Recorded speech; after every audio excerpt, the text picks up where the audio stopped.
Patrick Hutzel from intensivecarehotline.com with another quick tip for families in intensive care. So today's tip is about when should families in intensive care let their loved one go to LTAC. And this is a video for our audience in the US because our other viewers and clients are usually in the UK, Australia or Canada. There are no LTACs in those countries. So LTAC is specific to the US. Sometimes it's also referred to as skilled nursing facility, SNF, or also as subacute. So again, coming back to our original question, when should you let your loved one go to LTAC or SNF or subacute? Well, you can guess the answer. The answer is never. Never ever. Go in your area and type in the LTACs in your area and look up the online reviews. Look up the online reviews. And they're pretty bad. They're pretty bad, and I'm not surprised by it. We've been working with clients in LTAC for many years in the US, and it's, for lack of a better term, it's a disaster area. Patients from ICU go to LTAC, and it's like a critically ill patient with a tracheostomy and a PEG tube going to LTAC. An LTAC is the better version of a nursing home, but it's only marginally better, the marginally better version of a nursing home. And you can't go home intensive care where you have the most highly skilled health professions in a hospital, like intensive care doctors, intensive care nurses, respiratory therapists, to a nursing home. That's the definition of insanity, right? And the ICU will quote unquote sell you that in LTAC your loved one will get weaned off a ventilator. Well, your loved one will wither away in an LTAC. That's the reality. That is what's happening in an LTAC. And before you even entertain the thought of letting your loved one go to an LTAC, have a look for yourself. Go to an LTAC, visit them, ask them for references, ask them to let you talk to their clients and to their families and see whether they will let you do that. Get their response. So what's the alternative? Well, the alternative is to stay in intensive care and let the professionals that actually are really qualified to let your loved one get off a ventilator, let them do the work, because they actually know how to do it.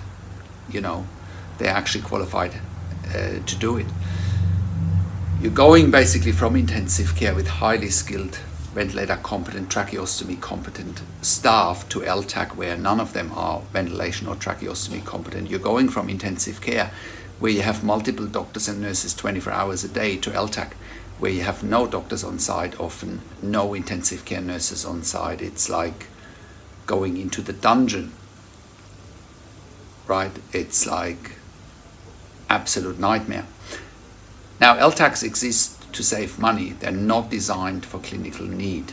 Let me repeat that. LTACs are not designed for clinical need. They're designed to save money, and they're designed to to empty intensive care beds pretty quickly without actually having the expertise on the other end to make that really happen, because that's the other issue. A lot of patients in LTAC bounce back to ICU pretty quickly.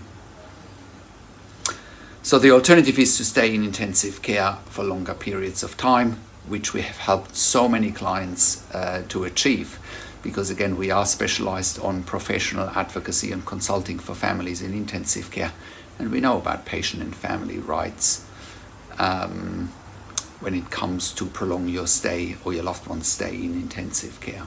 We can make that argument clinically. So that is my quick tip for today. And before I close this, one more thing: do not give consent to a PEG when you're in ICU. Do not give consent to a PEG tube. You can leave a nasogastric tube in. You can leave that in for up to 6 months, assuming your loved one is not going to pull out the tube. So that's my quick tip for today. If you have a loved one in intensive care, go to intensivecarehotline.com, call us on one of the numbers on the top of our website, or simply send us an email to support@intensivecarehotline.com. Also, have a look at our membership for families in intensive care at intensivecaresupport.org. There you have access to me and my team 24/7 in a membership area and via email, where we answer all questions in intensive care related 24 hours a day. Also, if you want a medical record review for your loved one in intensive care or after intensive care, we review medical records while families have loved ones in intensive care or after intensive care, especially if you suspect medical negligence, contact us as well. Subscribe to my YouTube channel for regular updates for families in intensive care. Share the video with your friends and families. Give it a like. Click the notification bell and comment below your questions and insights from this video.